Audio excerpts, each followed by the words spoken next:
San Lucas, capítulo 10, a partir del versículo 25, el buen samaritano. La palabra dice: y he aquí, un intérprete de la ley se levantó y dijo para probarle: Maestro, ¿haciendo qué cosa heredaré la vida eterna? Y él le dijo: ¿qué está escrito en la ley? ¿Cómo es?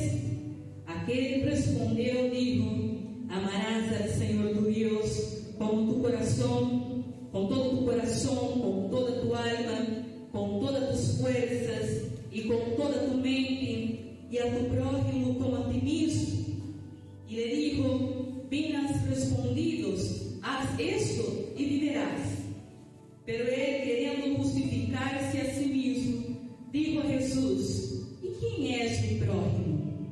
Respondiendo Jesús dijo: un hombre descendía de Jerusalén a Jericó, y cayó en manos de ladrones, los cuales le despojaron, y heriéndole se fueron, dejándole medio muerto. Aconteció que descendió un sacerdote por aquel camino, y viéndole pasó de largo. Asimismo un levita, llegando cerca de aquel lugar, y viéndole pasó de largo. Pero un samaritano que iba de camino vino cerca de él, y viéndole fue movido de misericordia, y acercando, vendo sus heridas, echándoles aceite y vino, y poniéndole en su cabalgadura, lo llevó al mesón y cuidó de él. Otro día, al partir, sacó 2 denarios y los dio al mesonero, y le dijo: cuídame, y todo lo que gaste de más, yo te lo pagaré cuando regrese. Amén. Hasta aquí nosotros estamos viendo a alguien que, como dice acá, que era un intérprete de la palabra de Dios. Era una persona que se llamaba escriba. Ele copiava as leis, ele ensinava sobre as leis, traduzia a palavra. Pero este homem hace uma pergunta ao Senhor para prová-lo. Sendo um homem tão sábio nas escrituras, prova, Senhor. E o Senhor começa a falar sobre o amor ao prójimo. El buen samaritano cuenta esta história para que este homem pueda entender, não somente este homem, pero todos os que estão aí alrededor, que pueda entender. E hoje o Senhor traz a nós uma lição sobre o maior amor que nós já podemos ver. Hemos podido ver. Temos que amar a Deus sobre todas as coisas e ao prójimo como a nós mesmos. Seguramente não é fácil amar ao prójimo, porque a palavra diz que temos que amar a nossos amigos e também nossos inimigos. E nós temos que dar a outra mejilla também. E quando já damos uma mejilla e a outra mejilla que nos resta, aí decimos: já saludamos todo, já não teremos mais deuda, agora não necessito dar mais nenhuma mejilla. E o Senhor disse: perdona 70 vezes 7. Então, sim, o Senhor sempre nos está provando, pero a intenção do Senhor não é nos reprovar, é nos ensinar para que nós podamos entender quão imensurável é seu amor, quão grandioso é seu amor. E aqui vemos, al primeiro, que o Senhor hace uma analogia de la queda del hombre, porque vemos que respondeu Jesus que um homem descendia de Jerusalém a Jericó. Se nós podemos fazer uma analogia, que era o que o Senhor Jesus queria mostrar-nos, o Senhor está dizendo sobre um homem quer dizer a humanidade. Ele descendia de Jerusalém a Jericó. Não está dizendo que ele subia, está dizendo que ele descendia. Que podemos entender, se Jerusalém está a lugar alto, en el monte, Jerusalém é uma cidade edificada a 760 metros por encima do nível do mar. Essa está al alto, uma cidade, um lugar grande, um lugar de montanha, de montes. E depois vemos a Jericó, que é uma cidade que está 258 metros por abaixo do nível do mar. O homem decidiu sair de Jerusalém e descender a Jericó. Ele decidiu sair de um lugar lindo e descender a um lugar feio. Ele decidiu sair de um lugar de vida e descender a um lugar de muerte, a um lugar de bendição para um lugar de maldição. Por quê? Vamos a ver que Jerusalém é a cidade de bendição, é a cidade do grande rei. Salmo 48 diz, verso 1 e 2: grande és Jeová e digno de ser em gran maneira alabado em la ciudad de nuestro Dios, em su monte santo. Está falando de Jerusalém, hermosa província, el gozo de toda la tierra es el monte de Sión, a los lados del norte la ciudad del gran rey. Salmos 48, verso 1 e 2. Aún no livro de Zacarias, eu vou citando vários versículos, disse, assim diz Jeová: eu he restaurado a Sião e morarei em meio de Jerusalém, e Jerusalém se chamará Ciudad de la Verdad, e o monte de Jeová de los ejércitos, monte de santidade. Mira como bendecido é esse monte, mira que maravilhosa é essa cidade de Jerusalém. Não só esta que está em Israel, mas estamos falando de uma cidade gloriosa, que podemos falar da venida de Cristo, da cidade onde vamos viver, onde vamos morar eternamente com o Senhor. Qual é esse propósito aqui? Mostrar um lugar tão belo, tão maravilhoso, que o homem tinha a princípio e depois do que foi elegido. Se nós vamos ver o que habla sobre Jericó. Jericó, quando foi tomada por Josué, Deus, através de Josué, decreta que Jericó será uma cidade anátema, uma cidade maldita. Nadie poderia, depois da guerra, levar nem sequer uma piedrita de este lugar, porque o Senhor lo decretou maldita. Em Josué, capítulo 6, versículo 17 e 18 disse: será na cidade anátema a Jeová, com todas as coisas que estão em ella. Solamente Raab, la ramera, vivirá, com todos os que estén em casa com ella, porquanto escondió a los mensajeros que enviamos, pero vosotros guardaos del anátema, ni toquéis, ni toméis alguna cosa del anátema, no sea que hagáis anátema el campamento de Israel y lo turbéis.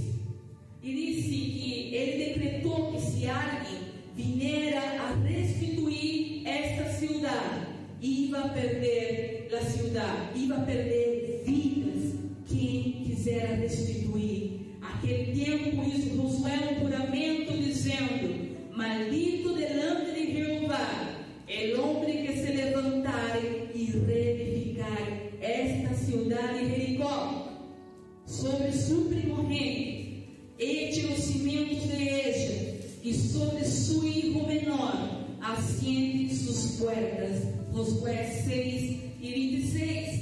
E disse na palavra que houve um homem que não hizo caso e quiso reedificar a cidade. Em 1 de Reis vamos a ver em su tempo, e ele de Betel reedificou a Jericó a preço da vida de Abirã, su primogênito, echou el cimento, e a preço da vida de Segubu, su hijo menor, puso sus puertas, conforme a palavra que Jeová havia hablado por Josué, hijo de Nun. 1 de Reis 16 e 34.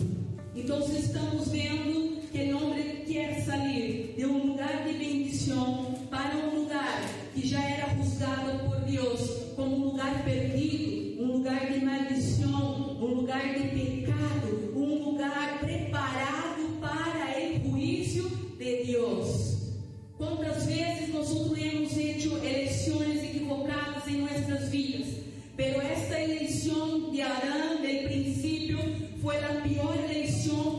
foi hecha y nos trajo el ADN del pecado en nuestra sangre, nos apartando de Dios, nos apartando del amor, nos apartando de la libertad que teníamos, de la vida eterna que podíamos disfrutar. Este hombre que es la humanidad aquí figurando sobre este texto que el Señor comparte con nuestras vidas en esta tarde.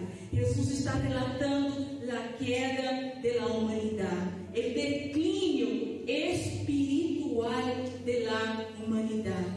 Dice en el verso 30, la parte B, segunda parte de ese mismo libro de Lucas, capítulo 10, verso 30. Vamos a permanecer en este libro, en este capítulo. Dice que este hombre, mientras él venía de este lugar de bendición para Jericó, lugar de maldición, cayó en manos de ladrones, los cuales les despojaron y hiriéndole se fueron, dejándole medio muerto. Medio muerto dejó los ladrones. Alguien medio muerto no puede valer por sí mismo. Alguien medio muerto no puede salvar a sí mismo, no puede levantarse solo. Este hombre estaba atirado por el camino. Así como él estaba tirado ahí por su mala decisión, nosotros también estuvimos por la orilla, en el camino, en el pecado, en la soledad, en el lugar oscuro, a donde nosotros estábamos yendo de encuentro con la muerte. Porque la palabra de Dios dice que la paga del pecado es la muerte. Este hombre estaba viendo directamente la muerte. El ladrón no viene sino para hurtar, matar y destruir, dice San Juan capítulo 10 y verso 10.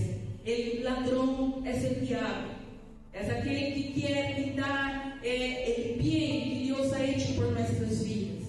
Es aquel que quiere apartarnos de la presencia del Señor, quer desviar nuestros pensamientos, quer distrairnos con cosas del mundo. El ladrón es aquel que quiere hacer todo al revés de lo que Dios ha hecho en nuestras vidas.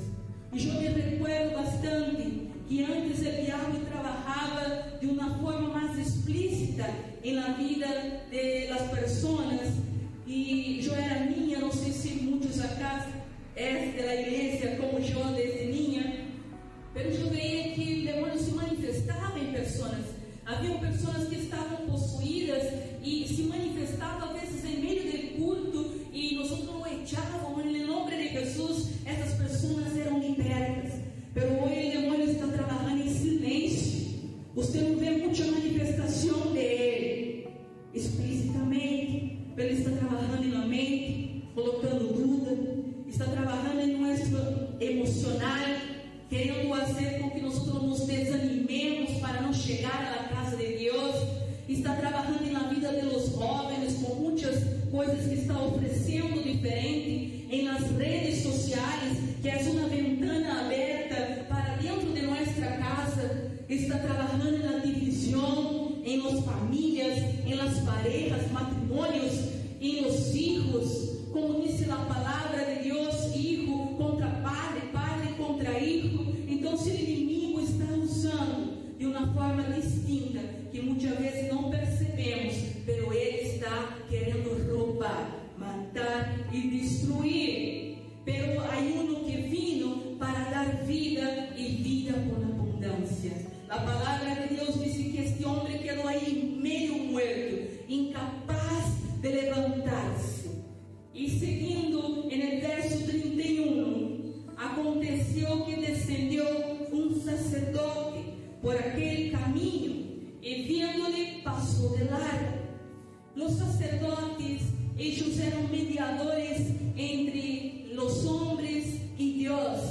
Ellos eram encargados de fazer sacrifício, levar a oração,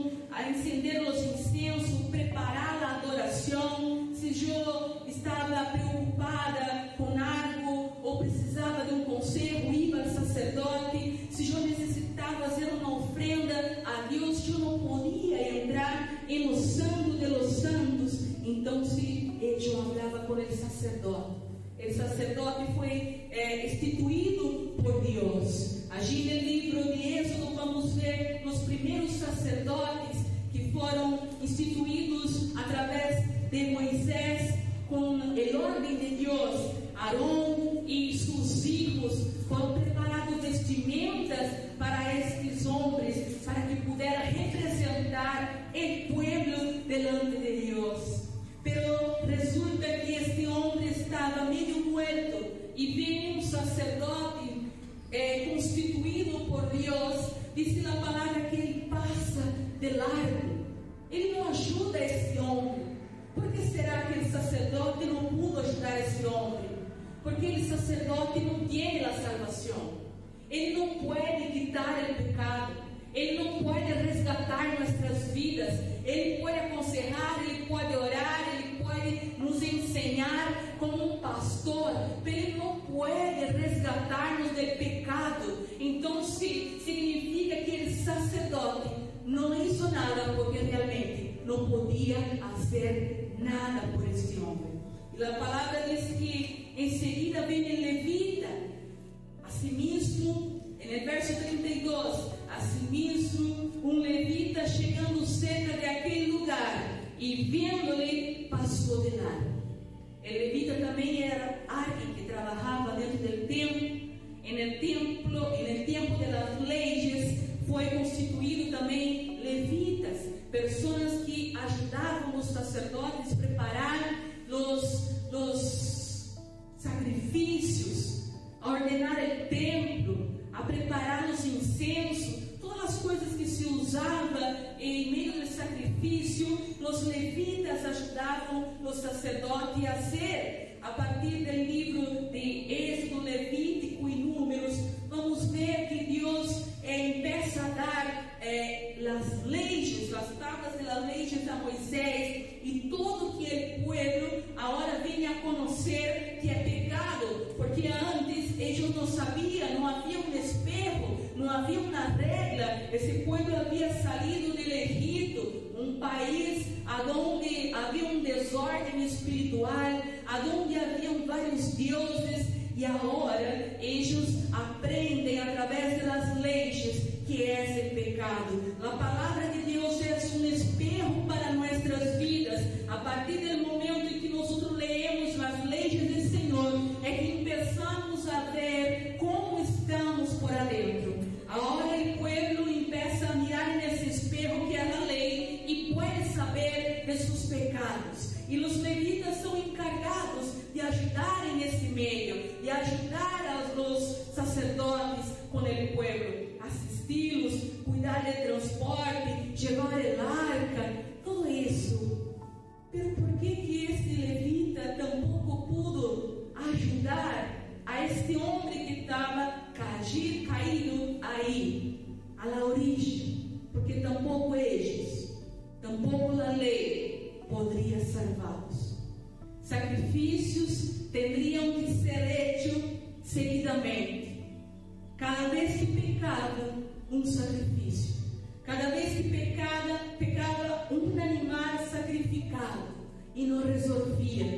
A lei que nós vemos na palavra do Senhor acusava o homem do pecado, mas o homem volvia a pecar e nada se poderia resolver. O homem necessitava de algo efetivo, de alguém que viniera não para banir a lei, pero hacerse a lei em ele mesmo, como isso o Senhor Jesucristo por nossas vidas. Assim que disse em los versos 33 e 34 de Lucas 10: pero um samaritano que iba de caminho vino cerca de ele, e vendo-lhe foi movido a misericórdia, e acercando-se, vendo suas heridas, echando-lhes azeite e vinho. Vendou suas heridas, echando-lhes azeite e vinho. Pero um samaritano. Mira bem, os samaritanos não se davam com aquele povo de Israel. Los samaritanos tenían problemas culturales, ellos tenían divisiones por cuenta de las regiones, de la cultura, de las doctrinas, cada uno creía en cosas diferentes. Nosotros tenemos que adorar a Dios aquí, no, nosotros vamos a adorar para ese lado, y tenían esa disputa de territorio, de cultura, de religión entre ellos, porque Jesús viene representar un samaritano. Viene representado por un samaritano, justamente aquel que los judíos no querían ver, de ninguna forma, porque el Señor Jesús es nuestro sumo sacerdote, el cumplimiento perfecto de la ley, y Él no vino para dividir, sino que Él vino para unir y hacernos uno solo pueblo. Aquí no hay argentino, no hay brasileño, no hay esclavo, no hay noble, no hay ricos, no hay pobres, no hay negros, blancos, todos somos uno solo en Cristo. Dice la palabra, pues la ley por medio de Moisés fue dado, pero la gracia y la verdad vinieron por medio de Jesucristo. Y el propio Cristo dice, yo he venido para que tenga vida y para que tenga en abundancia. El único que podía levantar el hombre que estaba caído en el pecado era Jesucristo. Es Jesucristo. Él representa esta persona que vino del Padre. El buen samaritano es el Cristo que nos vino a resgatar de las tinieblas, cumpliendo la ley. Él no vino para banir la ley, Él vino para cumplir la ley. Y la palabra del Señor nos dice que ese samaritano, ese buen samaritano, mira, em Efésios 2:16 dice, mediante la cruz, Ele vino para reconciliar com Deus a ambos, em um solo cuerpo, matando en ella las enemistades, e vino y anunció las buenas nuevas de paz a vosotros que estabais lejos y a los que estaban cerca, porque por medio de Él, los unos y los otros tenemos entrada por un mismo Espíritu al Padre, assim que já não sois extranjeros, ni advenedizos, sino conciudadanos de los santos y miembros de la familia de Dios. Cuando la salvación vino para los judíos, no se quedó solamente en los judíos, nosotros también fuimos enxertados en Cristo. Nosotros éramos llamados de gentiles, el pueblo que no era judío, que no pertenecía a la salvación, pero el Señor abre los brazos en el Calvario y abraza toda la humanidad con ese amor inmenso, con ese amor inmensurable que Cristo demonstró en la cruz del Calvario, derramando su sangre por nosotros. Y la palabra dice que Ele derrama aceite y vino para sanar las heridas de este hombre. Mire que el aceite representa la acción del Espíritu Santo. En el Antiguo Testamento, cuando nosotros hablamos sobre unción, sobre ungir a alguien, estamos hablando de ser derramado un aceite sobre la cabeza de esta persona. Esta era una sombra de los acontecimientos. Cuando venimos al Nuevo Testamento, vamos a ver que para ungir a alguien o bendecir a alguien, simplesmente com a imposição de manos, que já é essa hora, já cumprido através da graça, Cristo já vino. Então, se o que era um exemplo, uma sombra, agora passa a ser a realidade. Agora já não necessita mais despejar um litro de aceite na cabeça de nadie, sino solamente com as manos se unge e esta pessoa recebe a presença do Espírito Santo. Então se diz que em Tito 3:5 nos salvou, não por obra de justiça que nós hubiéramos hecho, sino por su misericórdia, por el lavamento de la regeneración y por la renovación en el Espíritu Santo. Cuando el Señor fue para el Padre, Él dejó a nosotros el Espíritu Santo. Y a partir del momento que nosotros entregamos nuestras vidas, que nosotros recibimos a Cristo como nuestro Salvador, como aquel que nos vino resgatar del pecado, también el Espíritu Santo pasa a actuar en nuestras vidas. Y dice también que Él nos sanó con vino. El vino acá en la palabra del Señor representa la sangre de Cristo.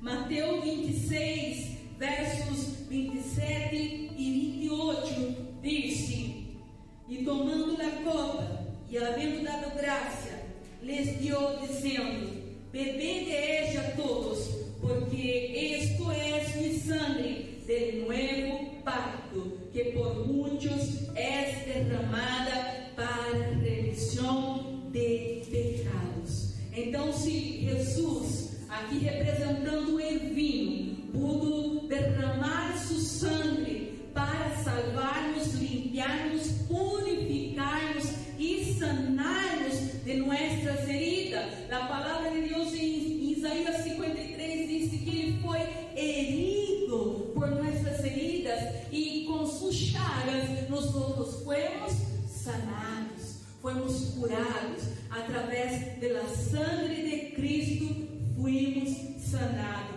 Que mistério maravilhoso e que glorioso. Ahora aquele homem que estava meio muerto, a la orilla del camino, recibe la salvación, recibe la redención, recibe la justificación a través del sangre del nuevo pacto, como dice ahí en Mateo 26, 27 y 28, sangre del nuevo pacto.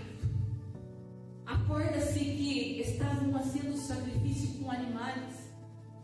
Cada rato se tinha que sacrificar um animal, porque a gente nunca levava de pecados. Pero agora há único sacrifício hecho na cruz del Calvário, que é o novo pacto e que não necessita ser sacrificado outra vez. Uma sola vez a sangre de Cristo derramada por nossas vidas é suficiente para salvar-nos e livrar-nos de pecado e agora reunir-nos de volta com o Padre. Através de Adão, que entrou em pecado no mundo, nós outros separamos do Senhor, nosso Deus e nosso Padre. E agora o Senhor Jesus nos une de volta ao Padre. E a palavra de Deus diz que nós já não somos mais nem judeus, nem gregos, não há escravo, nem livre, não há varão nem mulher, porque todos vosotros somos em Cristo Jesus. Gálatas 3 e 28. Somos todos em Cristo Jesus. Pero não se termina aí. A obra de Jesus continua. Nós estamos aqui, Ele está continuando sua obra na humanidade. Ele todavia não termina de trabalhar, Ele todavia não termina de fazer sua missão. Ele diz o verso 34, Lucas 10, 34, disse: e ponendo-lhe em sua cavalgadura, lo llevó al mesón y cuidó de él. El mesón es un alojamiento, una posada, un lugar para que ele pudesse estar hospedado e sendo cuidado. El mesón aqui vem representar esse lugar, a igreja, um lugar onde nós podemos receber alimento, podemos receber palavra, podemos receber apoio, podemos receber a graça de Deus. Aqui em la igreja, o lugar onde o Senhor preparou para que nós fuéramos cuidados por um pastor, por um sacerdote, por uma irmã que ora junto com você, por alguém que quer compartilhar a carga, não somente em momentos difíceis, momentos alegres, todos compartilhamos juntos, porque o Senhor disse que agora somos um só corpo e Cristo é a cabeça desse corpo. Então, se levou este homem, Jesus levou cada um de nós a este caminho da igreja. As pessoas dizem, mas eu não necessito ir à igreja. Como pode ser que um corpo, e sendo membro de um corpo, esteja fora do corpo? Então, se você não pode ser membro do corpo, diz que se nós cortamos um dedo e deixamos cair, esse dedo vai pudrir. Então, se é necessário estar juntos, é necessário estar na igreja, é necessário ter comunhão para ser corpo e pertencer ao corpo de Cristo. É necessário estarmos juntos. E diz a palavra em verso 35: outro dia, al partir, sacou 2 denários e los dio al mesonero e lhe dijo: cuídame, e todo lo que gastes de más, yo te lo pagaré quando regrese. Cuídalo. Quem cuida de nossas vidas? Quem foi que o Senhor deixou encargado mientras Ele não estava? Ele disse: eu não os deixarei huérfanos, deixarei o Espírito Santo para estar com vocês e dentro de vocês. Assim que ele mesonero vem representar o Espírito Santo.